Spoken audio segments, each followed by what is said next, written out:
Core question है कि छोटा कैपिटल वर्सेस छोटा फंडेड अकाउंट, क्या रिकमेंड करेंगे आप? छोटा फंडेड अकाउंट ही बेस्ट है, छोटा फंडेड अकाउंट। कैपिटल नहीं। मैं तो पूरे पाकिस्तान में यही कहूँगा कि भाई हर कोई फंडेड अकाउंट पर ट्रेड करे। बस ये जो हेजिंग वाले ग्रुप्स हैं ना, ये थोड़ा सा बस फंडेड कंपनीज को तबाह करते हैं। लाइक आप देखोगे जितने भी फंडेड कंपनीज हैं, फंडेड कंपनीज का मॉडल बहुत मतलब अच्छा है। वो एट दी एंड पैसे बना रही हैं और जो अच्छे ट्रेडर हैं वो भी पैसे बना रहे हैं। दोनों के लिए फ़ायदा है। बीच में तीसरे ये लुच लेके आते हैं, ये जो हेजिंग वाले हैं। अब उनके प्रॉप फर्म के अंदर ये लूप होल है ही है। लाइक मैं कहता हूँ कि प्रॉप फर्म ना अपने सारे लूप ख़त्म करके आए ना, जितने भी उसके अंदर है, मैं फिर भी उसके अंदर कोई लूप निकाल दूँगा। क्यों? क्योंकि मेरे पास एक्सपीरियंस है, मुझे पता है उसको कैसे डॉज करना है। तो ऐसे ही काफ़ी लोग ऐसे मार्केट के अंदर हैं जो अपनी सारी की सारी एफर्ट इस चीज़ में लगाते हैं कि उन्होंने 2 नंबरी करनी है। ठीक है, अब मैं क्या बोलूँ इस चीज़ के ऊपर कि काफ़ी लोगों का फ्यूचर तबाह हो रहा है इसी चीज़ से, उन गैम्बलर्स की वजह से। हाँ, गैम्बलर्स नहीं, ये क्या बोलूँ उनको। खैर आगे चलते हैं। गैम्बलिंग ही हुई एक तरह की। गैम्बलिंग नहीं कहेंगे, ये हराम कमाने की शॉर्टकट की लत जो होती है ना, ये एक अलग चीज़ होती है। तो मैं हमेशा से कहता हूँ कि आपने हराम ही कमाना है तो फिर आप बड़ा मारो। मैंने भी ये काम किया यार, टू बी ऑनेस्ट, लेकिन अल्लाह का शुक्र है जितना कमाया तो उससे ज़्यादा डूबा है, तो अच्छा हो गया मेरे लिए। मैं बड़ा शुक्र अदा करता हूँ। उस टाइम नहीं समझ आ रही थी कि क्या हुआ, तो अब समझ आती है कि बहुत अच्छा हुआ है। ठीक है, तो वो चीज़ निकल गई है पास से। इसी के एसोसिएटेड है कि जो सर्वर को फाइंड आउट करने के लिए VPN लगाना पड़ता है, तो VPN लगाएंगे तो अकाउंट ब्रीच तो नहीं हो जाएगा फंडेड का? नहीं ब्रीच होता ना, नहीं ब्रीच होता। लाइक हम भी यही करते हैं। सिर्फ सर्वर सर्च करने के लिए VPN यूज कर सकते हैं, लॉगिन करने लॉन्ग टर्म पे इशू होता है। वैसे VPN लगा के ट्रेड नहीं करना चाहिए। ये मास्टर वैद भी बैठे हैं इन चीज़ों के। अच्छा, इस प्रॉप फर्म से रिलेटेड एक और क्वेश्चन, प्रॉप फर्म्स का फ्यूचर क्या है आपके नज़दीक? डिपेंड करता है आप लोगों के ऊपर। अगर आप लोग सब मिलते हो और मेरे साथ इस मिशन को चलाते हो कि हमने हैजर्स को नहीं चलने देना, तो प्रॉप फर्म्स का बहुत ब्राइट फ्यूचर है। अगर हैजर्स चलते रहते हैं तो मुश्किल हो जाएगा। ठीक है, क्योंकि कोई ना कोई एक prop firm over the period of time Hunt हो ही रही होगी। आप देखो मल्टीपल प्रॉप फर्म के साथ जब हैजिंग होती है ना, एग्जांपल देता हूँ, ये एक ग्रुप है, ये $1 लाख लेके आए, इसने डिफरेंट फर्म्स के अकाउंट लिए। एक फर्म में ज़्यादा कैपिटल चला जाता है, दूसरी तो खुश हो जाती है। जिसमें ज़्यादा आता है तो वो तो गई ना। फिर वो क्या करती है, अकाउंट्स बैन करती है, लोगों के अंदर एक रॉन्ग परसेप्शन जाता है, हालांकि वो हैजर्स का अकाउंट बैन कर रही होती है। अब मैं आपको सिंपल सी एक बात बताता हूँ यार, इससे ज़्यादा बात कौन बता सकता है। 2000 पता नहीं साल, 1.5 साल, 2 साल पहले की बात है, अब साल पहले की बात है, साल में बल्कि 6-7 महीने पहले की बात है। FTMO में मैंने पता नहीं कितने अर्से पहले एक दफ़ा कोई हेज मारी थी, ट्रेड हेज की थी। अब मेरा $4 लाख का अकाउंट लाया होगा, मैं जेन्युइन ट्रेडिंग कर रहा हूँ, जेन्युइन ट्रेडिंग कर रहा, कोई उसमें बल्ला कुछ भी यूज़ नहीं किया, मैंने मेरा अकाउंट बैन कर दिया। रीज़न क्या दी कि आप मल्टीपल KYC यूज़ करते हो। ऐसी सारी रीज़न जितने भी हेजिंग वाले ग्रुप थे सबको आई हुई थी।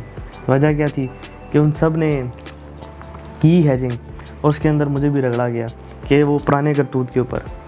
मैं क्या बोल दूँ, मतलब कोई इसका रहा ही नहीं ना कि आप प्रॉपर एक जेन्युइन ट्रेडिंग कर रहे हो, लेकिन कंपनी ने आपको बैन कर दिया। अब मैं अगर कंपनी के ख़िलाफ़ होकर बैठ जाऊँ तो ये भी एक अच्छी चीज़ नहीं है ना, कि टू बी ऑनेस्ट ये गलती की थी तो की थी। इसीलिए आप देखोगे मैंने FTMO के ऊपर आगे वीडियोस नहीं बनाई कि FTMO स्कैम है, FTMO ये, FTMO नहीं। FTMO बिल्कुल ठीक है, वो अपनी जगह जायज़ काम कर रहे हैं, सही बात कर रहे हैं। अब हमने एक गलती की थी पहले, तो हम उसको एडमिट करते हैं और आगे मूव ऑन करते हैं।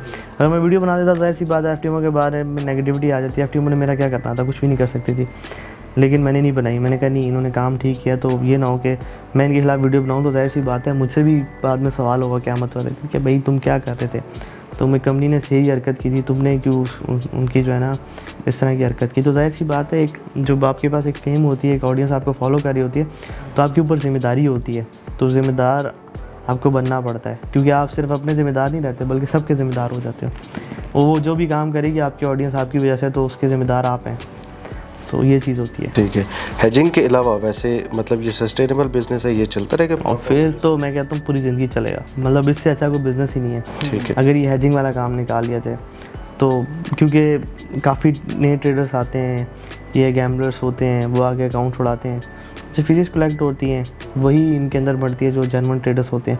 फिर वही जो गैमलर्स होते हैं, जो लॉसेस कर रहे होते हैं, वो बाद में वो अच्छे ट्रेडर बन जाते हैं। पीछे से एक नई खेप और आ जाती है जो गैमलिंग कर रही होती है, और देखो अच्छे भी ट्रेडर होते हैं, उनसे भी अकाउंट छोड़ते रहते हैं। तो ये ले दे के बिज़नेस चलता रहता है, और एट दी एंड जो जेन्युइन अच्छे ट्रेडर होते हैं वो प्रॉफिटेबल रहते हैं। तो ठीक है। और उसके बाद ए बुक भी होती है, इसमें सारा बी बुक ही नहीं होता कि सारी आपके फीसे से चल रहा होता है।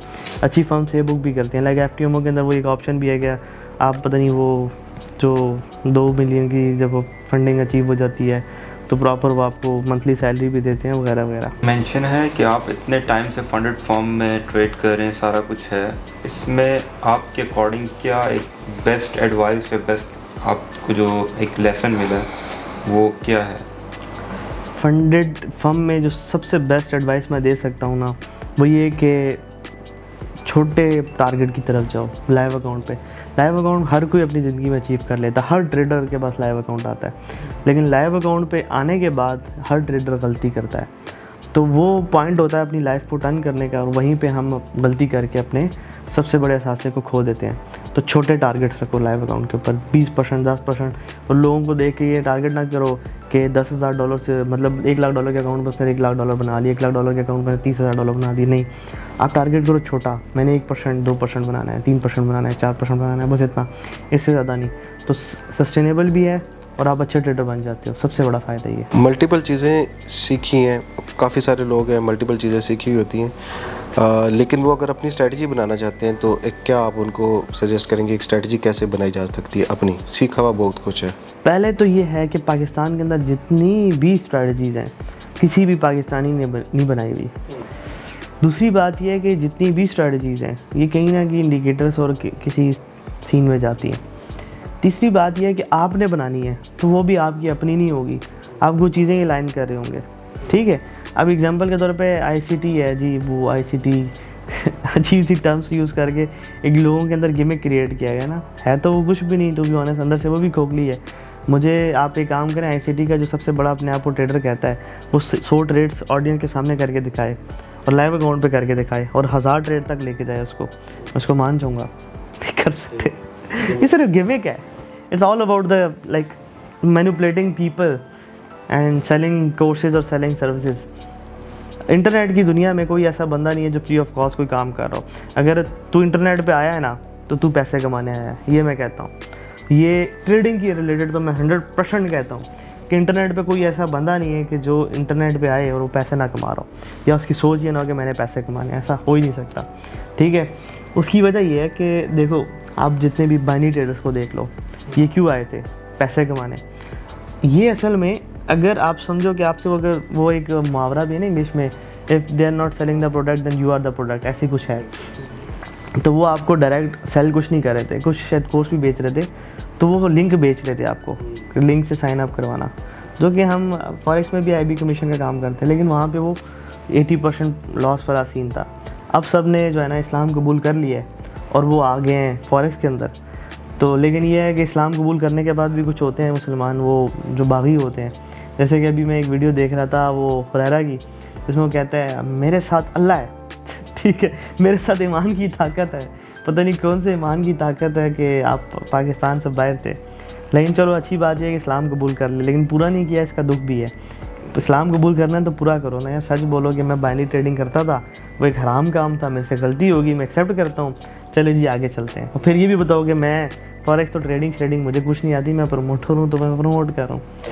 तो खैर अब हम इसमें कुछ नहीं कर सकते। लाइक मेरा जेन्युइन मसला नहीं है, लेकिन ये एक माशरे के अंदर शर है। तो हुरैरा को पता नहीं चल रहा कि वो क्या कर रहा है। लाइक ये सिर्फ हुरैरा के लिए नहीं है, जितने भी लोग हैं उनको समझ नहीं आ रही वो कर रहे क्या हैं, तो माशरे के अंदर बिगाड़ क्या आ रहा है। लाइक एग्जांपल देता हूँ यार, ये सारे मिलके अगर इनके अकाउंटों में 20-20 करोड़ रुपये भी आ गया, उससे आगे क्या है? ज़िंदगी में सुकून ख़त्म हो जाएगा। और जो लोगों का नुकसान किया होगा वो, और लोगों को गलत गाइड किया होगा वो, और जो उनसे बाद में सवाल होंगे वो, तो उस बारे में सोचते ही नहीं है। बस वो पैसा कमाने, खोते घोड़े की रेस कहते हैं, रेस लगी हुई है खोतों की, वो सब भाग रहे हैं उसमें, रैट रेस के, मैंने सबसे ज़्यादा अमीर बनना है। अब यार इन सब ने मिल के ना, मेरी जो अपनी एक पर्सनल एक राय है, तो शायद इनमें एक राशिद था जिसके पास थोड़े से ज़्यादा पैसे थे, 15-20 करोड़ उसके पास मैक्सिमम होंगे, हुरैरा के पास 5-6-7 करोड़ पे उसके जो नज़र आते हैं। ऐसे ही इनके साथ मैं मिला मिलूँ के इनके पास सबके पास ना 100 करोड़ 150 करोड़ होगा। अनस अली को चलो मिला के, अनस अली ने बेसिकली इनको आगे बताया कि करना कैसे है काम। वो इनमें थोड़ा दिमागी तेज़ पे ना सबसे तेज़ था मार्केटिंग के सेंस में। तो उसने कोई कमा लिए होंगे 100 करोड़ जो कि निकल भी गए होंगे, क्योंकि मार्केटिंग कॉस्ट उसकी 30 करोड़ 20 करोड़ 30 करोड़ मार्केटिंग कॉस्ट होंगी, जो डिफरेंट वो एक्टर्स हायर करता रहा, बॉक्सिंग मैच और ये वो फलां फलां। तो एट दी एंड 150 करोड़ इन्होंने कमाया, लेट्स सपोज, या 200 चलो करोड़ कमा लिया। आपको पता है कि जो प्लेटफॉर्म था उसने कितना पैसा कमाया? जो अंदर की खबरें हैं लाइक 500 से 1000 मिलियन डॉलर की बात है। तो इन्होंने क्या कमाया मुझे बताओ? प्रमोट इन्होंने कर दिया और इतने लोगों की जो है ना वो ले ली इन्होंने, क्या बदवाएं तो खैर नहीं कहूँगा कि अब सब ने बदवाएं तो नहीं दी होंगी, ये किसी ने भी शायद नहीं दी होगी, लेकिन वजह ये बने ना कि एक चीज़ को प्रमोट करने के, तो वो एक शर क्रिएट हुआ, शर की क्रिएशन में जो है ना इन्होंने रोल प्ले कर दिया। और उनको समझ नहीं आ रही कि हमारे पास चलो 20-30 करोड़ पे तो है, लेकिन हमने कितने लोगों का नुकसान कराया। और बाद में जब सवाल होगा, और नेचर का असूल है ना कि आप कुछ गलत करते हो तो गलत होता रहता है, सुकून ख़त्म हो जाता है। तो इनको ये है कि समझनी चाहिए, चीज़ रियलाइज़ करनी चाहिए। बिगनर के लिए नास्डैक 100 और नास्डैक 500 ट्रेड करना चाहिए या नहीं? ओ यार खुदा का नाम लो, ये तो गोल्ड से भी ऊपर की चीज़ है। नहीं बिल्कुल भी नहीं, बिल्कुल भी नहीं। हो रहा है कि अगर मैं प्रॉफिट करता हूँ तो मुझे टैक्स देना होगा, टैक्स के रिस्पेक्ट सब कुछ।